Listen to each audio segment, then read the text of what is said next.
Hi guys, you are watching Etcetera With Est. Make sure you subscribe, follow, all that jazz. Obviously I'm a new channel and I'm like, in terms of doing videos and reviews consistently, I only kind of really started last month. So to get all the views up and the subscribers and all that stuff, please make sure you share, you subscribe, you like, and all that jazz. Okay, let's get into it. Today I'm going to be reviewing a show, a YouTube show called Chasing Dallas, Season 2, Episode 1. I started watching chasing reality shows, I think last year or the year before. The show always used to come on like my recommended videos. And I think maybe because I watch like Funky Danny reviews and all sorts and things like that. So it came up, I started watching it and I fell in love with the show. I think more so because it's people doing it for themselves, Okay, we might not be able to be on like a network or proper, channel, but we're gonna make our own channel and we're gonna film it ourselves, edit it ourselves and all that stuff. So of course, some of the sound and the editing and all that stuff, especially in season 1 of Chasing Atlanta, was a bit dodgy, but I persevered. And yeah, I really enjoyed the show. And even just for the characters themselves and the people, the cast, I like watching for that. And every season I've seen, there've been like vast improvements. And I can say the same for Chasing Dallas as well. I enjoyed season 1, but it seems like season 2 is where it's at. I mean, even better than some of the other episodes of Chasing Atlanta. Yeah, and I wanted to do this review to kind of bring awareness to people in like England, London, that don't know about the show, and also for people in Dallas to kind of get perspective of what I think of the show from another country, another culture. So yeah, let's get into it. First and foremost, the intro looks really good, giving me like the Love and Hip Hop New York vibes. I know it's not just me, but did anyone used to watch, is it Hollywood Divas? No, it wasn't Hollywood Divas. I can't remember what it was, or Hollywood Exes or something like that. I'm sure they use the same theme tune as that show. But anyway, moving on. I'll be very honest, I don't remember some of the people from last season besides Reese, Charles, the one that has an open marriage, and to be honest, I don't really know their names like that. So if I say the one that's wearing something, it's not even to be rude, it's just because I can't remember their names. Is Reese like the producer of Chasing Atlanta as well? Because why are the Atlanta people coming for him? Cheated. Scandal. Death. I'm a bit... Is it Markel, I think his name is? I'm not even trying to come for you, but this film or project you did comes off very GCSE, secondary school. Guys, I don't know, obviously you guys don't do GCSEs. Kind of like, secondary school, high school, I think you call it like a high school project. That's the vibe we're getting. But obviously, well done for putting it all together. It's interesting. Okay, there's a new person called George, and he works in a funeral home. I'm not really sure what his job in the funeral home is. If it's the organizer, I don't know. He's a handsome guy though. Okay, George. Okay, so in the South, they put crowns on the deceased's head. I've actually never heard of that before. So far, I like George. I mean, he's a bit shady, but I guess to be on these types of shows, you kind of have to be shady. Okay, so there's this, I guess, an advert or something like that. This woman is like Iyanla Van Zap. She's got a lot of makeup on. I guess that's the brand. I'm a bit confused as to what her purpose is. And that's not even me shady. Is she going to be interviewing people on the show, during the show? Ariel, O'Hara is very beautiful. Um, is she like in the same family as Asia O'Hara? I'm sure Asia O'Hara is from Texas, and they're obviously the same last name. I wouldn't be surprised if they are in the same family, because Asia would definitely wear this red this red piece. Okay. I mean, I like Asia O'Hara, so if Ariel O'Hara is anything like her, then I'm gonna like her on the show. Her breasts are massive. Her breasts are massive. Do you know what? Ariel's clothes, as in like the clothes she designs for other people, are very southern. That's not even like being trying to read or anything like that. It's just if I see someone wearing something like that, I know they're from like the South. You can always tell when someone is like a black person in America is from like Atlanta or like Houston, Texas, or anything like that. So very very on brand. So the house that Ariel went to.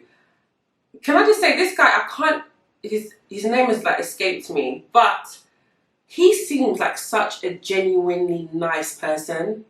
I can't explain it. Just his energy, like even when he's talking to Ariel, when he's in the green screen, he just seems like he's a nice person. And I think amongst a show like this, you don't have to be shady. You don't have to like come for the girls or however they say. You can just be a genuine person, and he seems like to be that type of person. Asia's been a bit shady. That's the thing about these shows when, like even in Chasing Atlanta, you can't have a conversation with someone, do you know this person? And they'll be like, no, what do they do? Or, I don't even know what they do, or, I've never seen anyone wear their clothes, or they have this amount of people on Instagram. And it's just a bit, okay.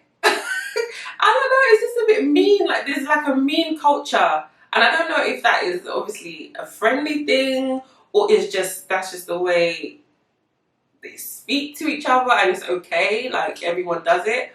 But I'm just saying, if someone starts speaking about me like that, I would feel away.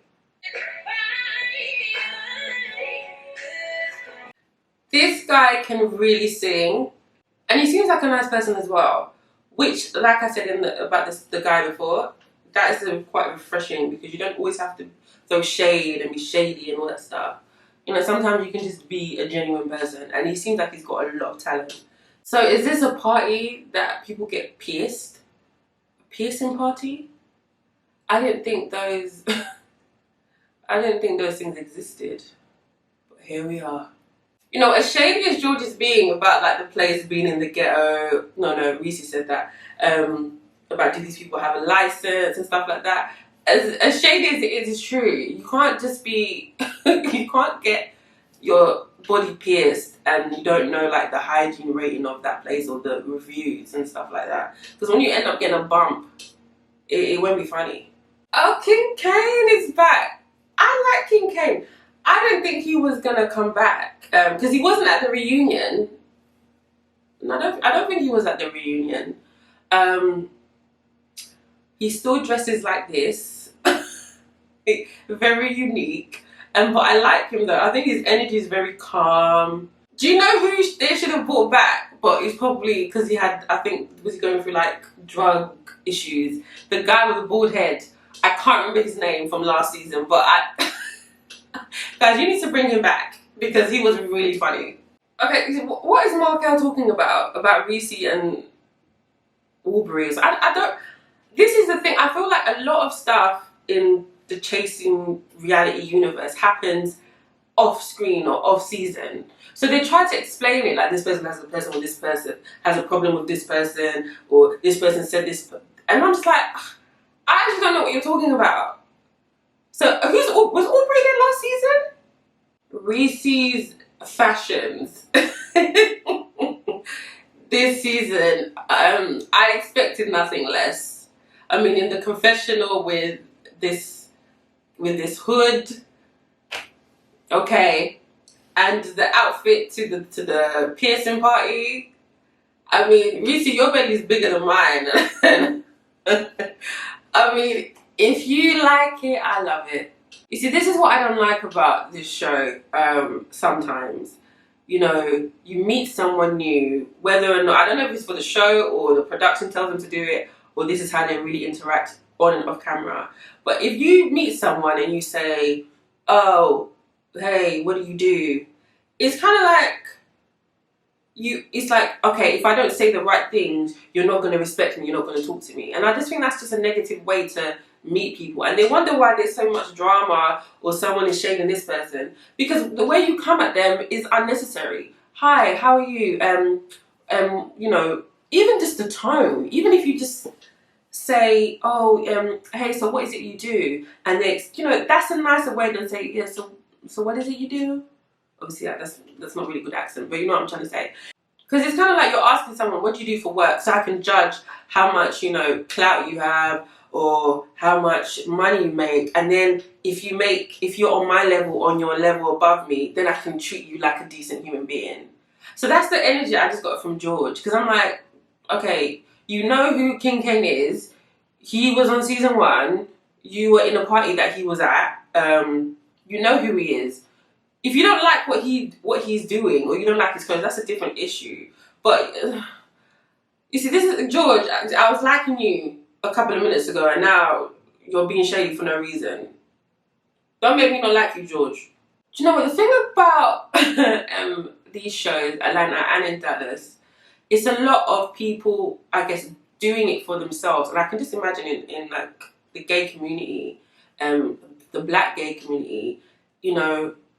It's probably even harder to get your foot in the door and do all these things you want to do, and you're doing it yourself. So a lot of people will say, oh yeah, I do this, I design, I produce, I manage, and you're just like, okay, in a way, as much as George is being shady, at least George's business is tangible. You know, you can see the growth. You can see, okay, I've got this funeral, planning that funeral, or we're doing that. Like, you can see it. Whereas some of the other people in the cast, it's kind of, okay, they do this project, they do that project, they're doing so many things, or one thing that hasn't really popped off yet. So you're kind of like, okay, well, can you really call yourself that? Because you're not really successful at it. Which I get it. A lot of people on the show, but you know, are not where they want to be, and they're kind of faking it until they make it, which you have to do, to be fair. I don't think Mikkel even got the nose piercing, because in the confessionals I don't see a piercing. George is talking about how he's like a proud top and he doesn't want to be poked, but he gives me bottom tees. I don't know if I'm allowed to say that because I'm not gay, but he gives me, oh no, he gives me interchangeable, like someone that can receive and give. I don't know if there's a word for that, but I mean, there's nothing wrong with being a bottom. I'm a bottom. Why are they bringing up Gardini? I actually like Gardini as well in Atlanta. I mean, he said he's not coming back, but he gonna be back. Okay, I think the other guy is Aubrey that Reese's arguing with. I think he was on last season as well, actually. So what are Reese and Aubrey even arguing about? I don't get it. I've watched this like twice now, trying to understand what exactly they're arguing about or what the issue is, and I don't really know. Maybe it's me and I'm not following the episode, but it's drama for the show. I bet it's not even that deep, but it's drama for the show, and that's basically the episode. I liked it. It was good. Obviously, there's definitely upgraded the whole production of everything, the editing, the music. I do like it. I like the new people on as well. If you want to watch it, I think you can just Google or YouTube search Chasing Dallas, Chasing Atlanta. If you want to watch the other their other show, you guys should do Chasing London. Thank you for watching my review. To the people that I didn't know their names, I'm really sorry. I hope you guys enjoyed it. Let me know if you watched the show. If anyone on the show has watched my review, it would be nice to talk to the cast members because you guys actually seem alright and you have a lot of personality. And the season looks like it's going to be quite explosive, which I can't wait for. So yeah, make sure you like, subscribe, follow, what all that jazz, and I'll see you for the next review. Bye.